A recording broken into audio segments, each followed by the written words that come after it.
Hello and welcome to Impact Leadership. I'm Brother Jackie Cannell and I'm your tour guide and host through Impact Leadership. So glad you joined with us today.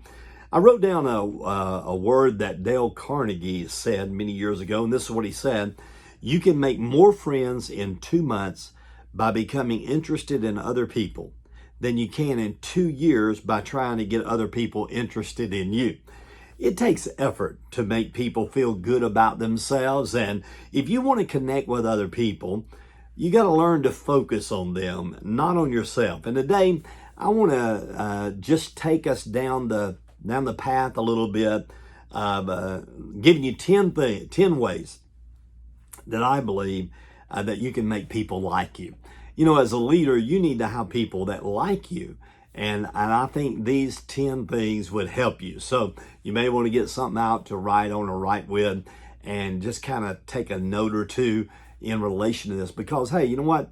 We all can learn something from each other as leaders. And I believe there may be a little one of these you go, oh, I needed that. So number one, like yourself. You know, if you're gonna cause other people to like you, you need to like you.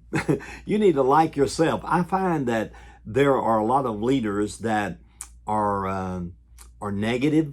They don't like themselves, and because of that, they're bitter. And you know, if you don't like you, I would suspect that you would think that other people are going to have a hard time liking you as well. So like yourself. If you don't like yourself, ask yourself what you can do to improve in that area. Number two, become generally interested in other people. You don't want to be a leader that's only interested in people when you want something out of them, but be generally interested in other people. Ask them questions that they know that you are interested in their world, what's going on in their life. And then the third thing is, and I wish I had a lot more time to elaborate on this, smile. That's right. As a leader, it would do you good to smile. And we want to make sure that we're projecting that welcoming attitude and spirit. And I believe a smile is very helpful with that. So as a leader, smile. And then the next one is remember a person's name, because a person's name to him or her is the sweetest and most important sound. Call people by their name and work hard at remembering their name. It's important to do that. And then be a good listener. Be a good encourager. Encourage others to talk about themselves. Ask questions that will get people to engage in conversation about themselves. I found that a lot of people that only talk about themselves send a negative message. If you're a leader, get people to talk about themselves. You don't talk about yourself all the time, but ask them questions that would help them share some things about themselves. As you are generally interested in them and you're getting them to talk about themselves, it is a wonderful, wonderful tool for you to be a good leader.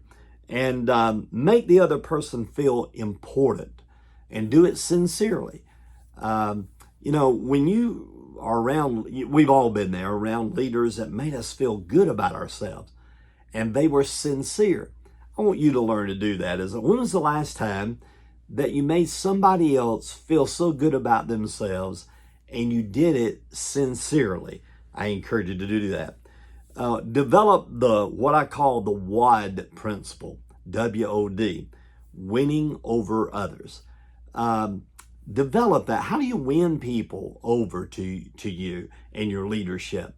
And some of the things we've talked about already is going to help you with that by liking yourself, becoming generally interested in other people, smiling, start conversations about them, ask them about them, ask about their family, ask about their sons, their daughters, their family. Just engage in that and win other people over by being generally interested in them. And then initiate conversation. What I mean by that is, as a leader, I want you to learn to stop and talk to people. initiate conversation with people. I believe as a leader, when you initiate conversation with people about them, they're gonna give you the yes nod in leadership, and then have charisma about you. I'm a firm believer that a leader that believes in what they're doing, you ought to show enthusiasm about that and have charisma about that. And I like to be around leaders that have a bounce in their step and some life in their voice. And, they're not just making the donuts, but they're enjoying what they're doing, and they've got charisma about them and energy about them. So I encourage you to do that. The bottom line, the person who makes people dislike him walks into a room and says, "Here I am." But the person who makes people like him walks into a room and says, "There you are." See, as a leader, it's not, if you're going to be a great leader and a great influencer, it's not about you, it's about them. And I think that if you learn as a leader that wherever you go, whatever you do, that you cause people to understand that you value them, that you're gonna end up being a great leader, and you're gonna have influence in people's lives. Well, thank you for tuning in. I hope that you will share this with other people. Tell people to go to our YouTube channel, follow us on Facebook, follow us on Instagram, follow us on Twitter, and we'd love for you to connect with us. I'd love to hear from you. So give me some feedback. We do this kind of short, but there's a lot I'd love to give you, but I give you some nuggets that I hope will encourage you. And I want to say this to you in closing, and that is this: you are not average. You're learning to be an excellent leader. Can't wait to talk to you next time.